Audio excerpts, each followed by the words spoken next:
you have to contemplate the price you pay for inaction. And this is something I did with my clients all the time. It's like, well, I don't want to change jobs. Well, no wonder. It's like, you have to go put yourself out to be interviewed. You have to send out 500 resumes.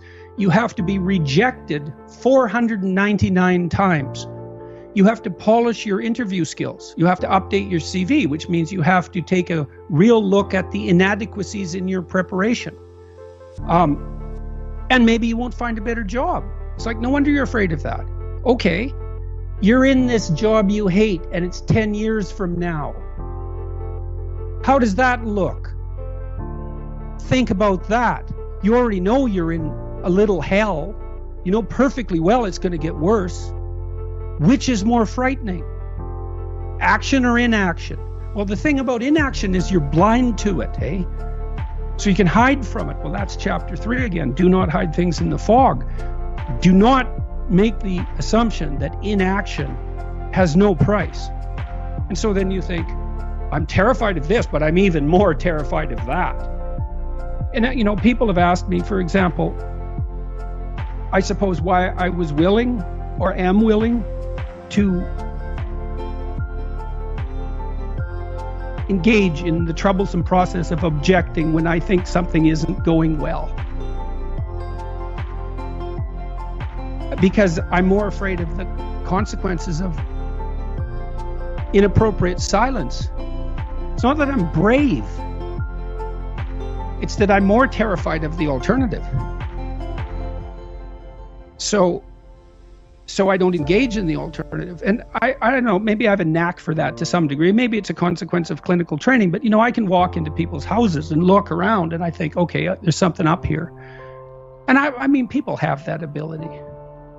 You know, I walked into a house once and the dishwasher was in the middle of the kitchen and it was undone and had obviously been there for a couple of weeks, and the fridge had food in it that was no longer food, and the cupboards had unopened wedding gifts in them, like 5 years after the marriage. I thought, there's a lot of things in this household that are being swept under the rug, and that was all laid out in the practical environs.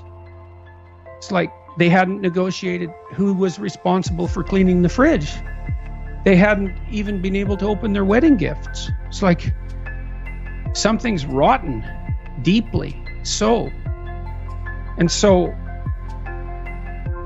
I could see where that was headed without a tremendous amount of effort on the part of the people, and it didn't work. They were divorced, you know, a couple of years after that in a very ugly manner, or for very ugly reasons. Well, I knew where that was headed, you know, and under different circumstances, I would have said, what the hell is that box doing there? Oh, you know, it's nothing. Yeah, no, wrong. It's not nothing. That's a little portal to hell. I can see it, and so could you if you looked, but you won't. And I mean that literally, because people won't look. They'll walk into a room like that, and they will not look at that thing. Absolutely. And that's because if they look, they'd see. And they don't want to see, and no wonder, but the consequence of blindness is worse. It's worse.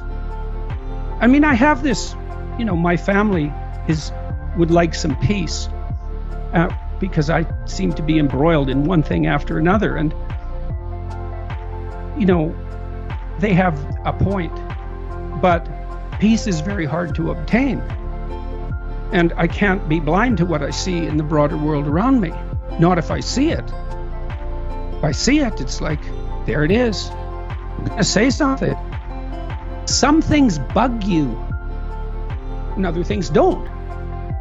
I mean, there's lots of things that could bother you that don't, because you're obviously not bothered by everything that you could be bothered by, right? There's lots of things in the world that aren't set right.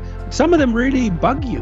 Maybe they make you cynical and bitter, you know? Oh God, look at how the world is constituted. It's so awful that I can't sustain my faith in the sight of that. It's like, well, you've got something to do there, guy. That's your problem. Why? Who knows? I would say the reason is that it's your destiny calling to you in the form of guilt over unfulfilled obligations. You have an instinct for growth. That's not a mystical statement. It's part of being human.